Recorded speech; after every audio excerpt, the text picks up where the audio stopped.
I came to it via our one of our producers, Sofia Coppola, who's a dear friend of mine. The book was sent to her, and then she introduced it to me.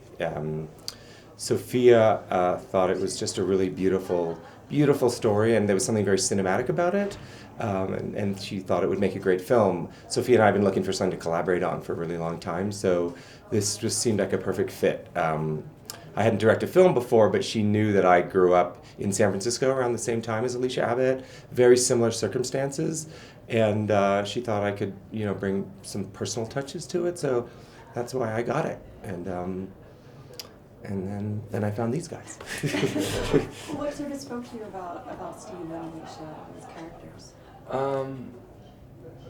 For me, so much spoke to me about Steve, but honestly, this script was that Andrew worked really hard on, but I mean, it really impacted everybody that it came across that obviously got involved.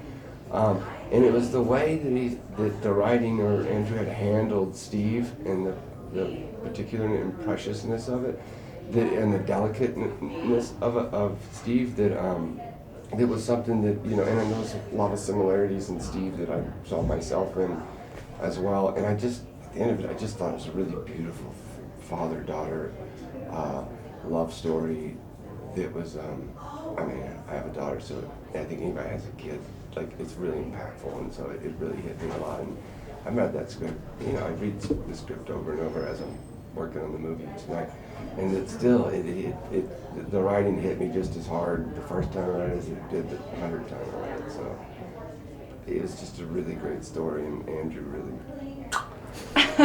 on the directorial and the details in the film side, it's awesome, really.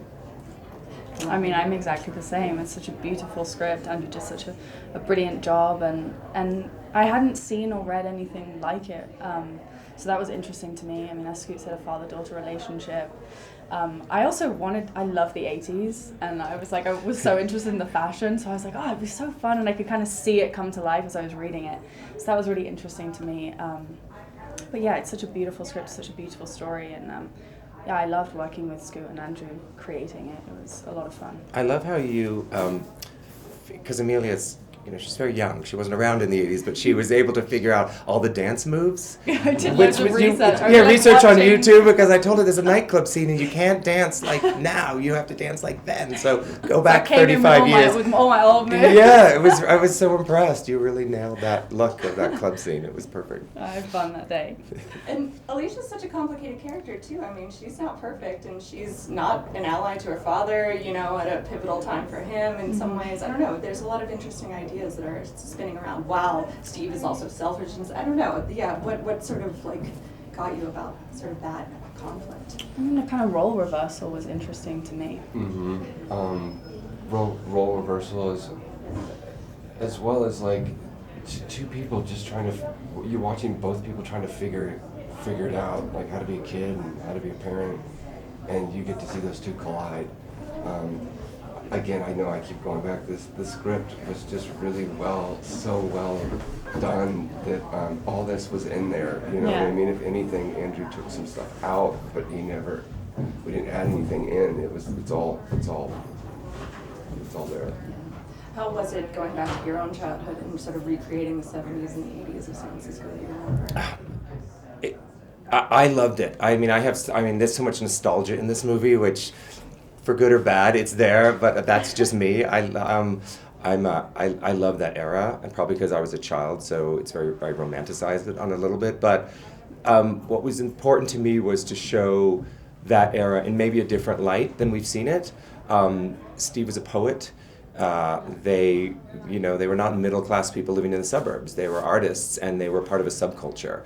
And I really wanted to reflect sort of the subculture of that era too. When Alicia became a teenager, she kind of went into the subculture too. And Steve was in a subculture when he arrived in San Francisco. And I made sure that we didn't sort of hit all those typical notes of what was hot in the 70s and what was hot in the 80s. Let's look what the cool kids were doing and what they were listening to and how they were dressing, especially when they first arrived at the apartment, the very first apartment. I loved that back then in the early 70s, everyone was really obsessed with the 1930s and the 1940s. It was in the movies, Cabaret and all of that stuff was on everyone's radar. So it was important to me that they kind of had this sort of 40s and 30s look about them and old-fashioned music playing in the background. And I just think it was kind of fun to do that because we haven't seen a lot of that in movies that represent the 70s.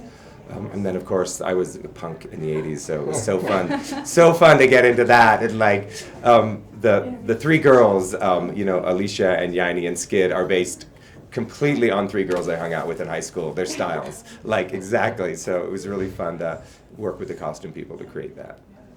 I imagine you always want the opposite of what you have.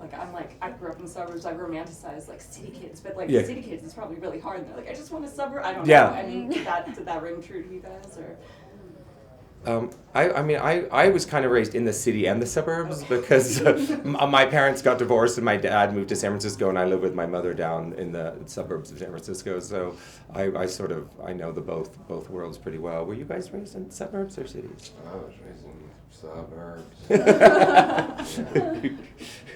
Suburbs. That's what. Even now, I'm kind of I just want to live in this. Want to move to the suburbs where everything's just kind of quiet. And, your neighbor's a dentist. You're a city girl. Yeah, I'm a city girl. But my dad's from Wales, so I did used to go when I was a kid a lot. But I like the city. It's exciting. You're the queen of sneeze. Sundance, but you also. Oops, I thought I was going to say sorry. No, sorry. Excuse me. TV land. I'm sorry. I'm sorry. You didn't get your opportunity last year. How does it feel, sort of being here? I'm so excited. I've been to Sundance with the film before. I wasn't actually able to go, and although I had so much fun, Sean, the director of Coda, she kept saying to me when we were on Zoom, "You don't know what you're missing," and I was like, "No, I don't. I'm having the best time ever over Zoom," and we were getting awards on our doorstep, and it was so surreal. And then now I'm here, and I'm like, "Oh, I was missing a lot." It's really cool being here, and I'm so grateful that I'm here with two films. I was hoping that I'd be here with one. So I feel very lucky. Is Scoot showing you the ropes of what to do, or She's the pro. We're all learning from her. She is the pro. I'm not. We're all watching Emilia. I know. Okay, we're all taking notes. Yeah. Absolutely not.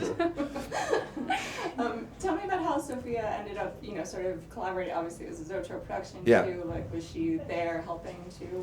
Yeah, she was. She and I have known each other for so long. We're very good friends, so we share so many similar sensibilities, and we have the same taste in music and movies and all these things. So she really trusted once she'd read the script and sort of saw the plan of how we were going to shoot this movie.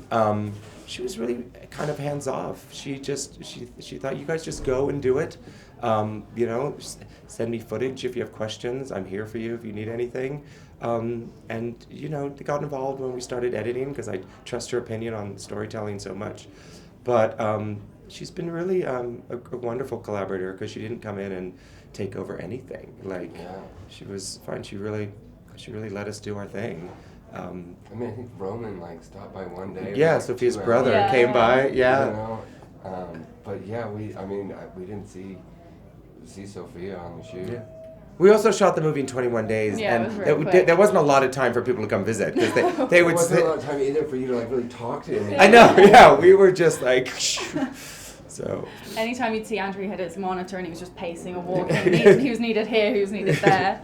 That's wild because the scope of it feels so epic and long, and that's amazing. Yeah. All right, tell me what it was like working with Adam Lambert. He obviously seemed really excited to be in this. He was a dream. Mm-hmm. Honestly, I was floored when he told me this was his first acting role. I've never seen somebody come in that confident, that talented, instant chemistry. It was great. He was a joy. He was a ball of fun. Yeah, he really was. Yeah. Ball of relief too. Yeah. After I think we had shot in some heavier stuff a couple days before and after. So breath of fresh air. I remember saying, "God, we can really tell Adam's gone now." Yeah. And he left. So he was a ball of sunshine. Yeah, he was so nice and so calm and chilled out. He was so easy to be around. That's great. I know we're like, do you want to, I mean, I have a lot. Do you want? No, I'm good. No, we're good? Okay. You're like, I can cut a 1 minute interview out of that. No, you guys have been so generous and so nice.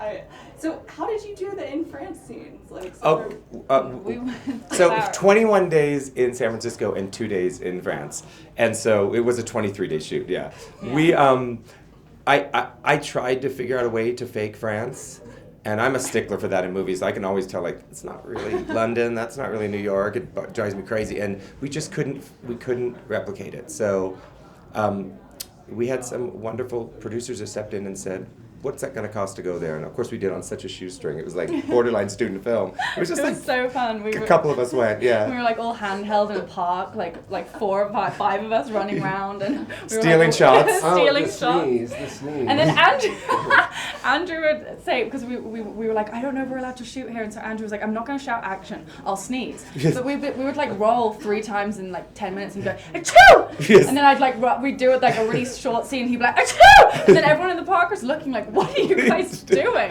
And obviously Greta's got this huge camera on I her know. shoulder, and like we were drawing so much attention to ourselves. But But it and we was had this really fun. amazing DP, and she was so great. She would just, the same DP we had in San Francisco, came with us, and that's she it. would just pick up that camera and run around, and we just stole the hell out of It was France. so But fun. it was a really great. I think I'm so glad we have that in there. and then just finally, did you get really close to Alicia? Like, are you guys? Oh, I love Alicia. She's such an amazing person, and she came to set, which was lovely. I mean, I was very nervous because she was watching the monitor, and I was thinking, oh my gosh, what if she's like, I wouldn't have said it like that, or I would have done this differently. But she just gave us so much freedom, and she was so supportive.